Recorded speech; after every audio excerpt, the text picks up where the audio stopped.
You know that feeling, right? You're staring at the same project for hours, maybe even days. You're pulling late nights, you've had way too much coffee, and it just feels like you're slamming your head against a wall. And you keep telling yourself the same thing, just try harder. But what if that's the real problem? I know, it sounds completely backward. From the day we're born, we're told to grind harder, to outwork everyone. We're taught that success is all about brute force. But today, we're going to dig into this powerful idea that the very act of pushing so hard might be the one thing that's actually holding you back. So it usually starts with a simple goal, but then the pressure starts to build. And before you know it, you are caught in this exhausting cycle, this feedback loop of effort and frustration that feels impossible to escape. It's a place a lot of us know all too well. It's the hustle trap. At first, it's just a push. You feel that tension in your shoulders, you kind of grit your teeth, and you tell yourself, okay, I just need to power through this. Just one more hour. But that push, it isn't enough. So it becomes a grind. We've all been there, haven't we? That feeling like you're wading through thick mud, where every single step forward takes this monumental effort. You're completely drained, but stopping? Well, that feels like failure.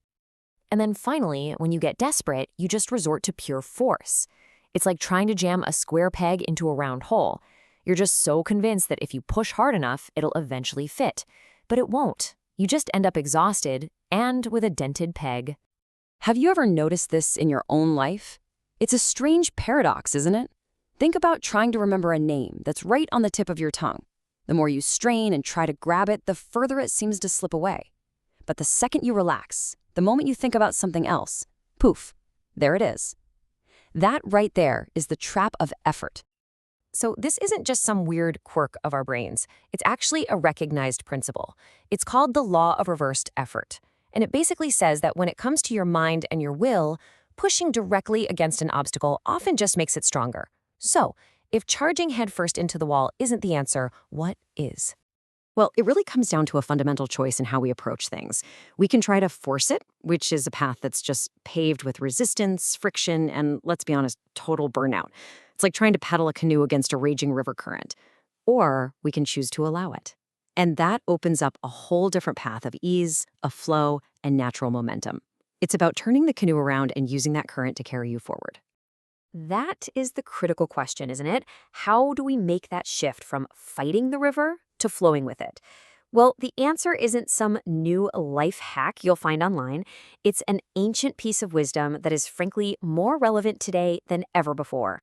The solution is found in this beautiful Taoist concept called Wu-Wei. Now, it's often translated as non-doing or effortless action, and it offers this profound alternative to our culture's obsession with just forcing things. And this is the crucial point here. This is not about being lazy or passive. In fact, it's kind of the opposite. It's about being incredibly effective. Imagine you're on a sailboat. You could just ignore the wind and try to row against it, right? You'd exhaust yourself for almost no progress. Or you could raise your sail, understand the direction of the wind, and use its immense power to glide across the water. That is the essence of Wu-Wei. It's not inaction, it's intelligent action.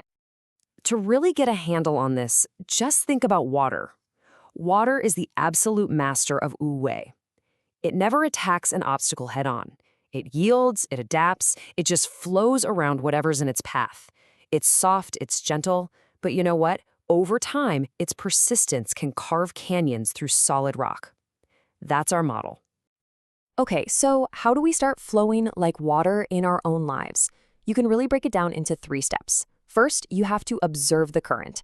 That just means taking a breath and actually understanding the reality of the situation instead of just reacting to it. Second, and this is the hardest part for most of us, we have to consciously stop swimming upstream. We have to learn to recognize when our effort is only creating more resistance. And finally, we learn to steer with the flow, making these small, deliberate adjustments that work with the energy that's already there, not against it. And this applies to, well, pretty much everything. Stuck with writer's block? Instead of forcing words onto the page, maybe just get up and take a walk. Let the ideas find you.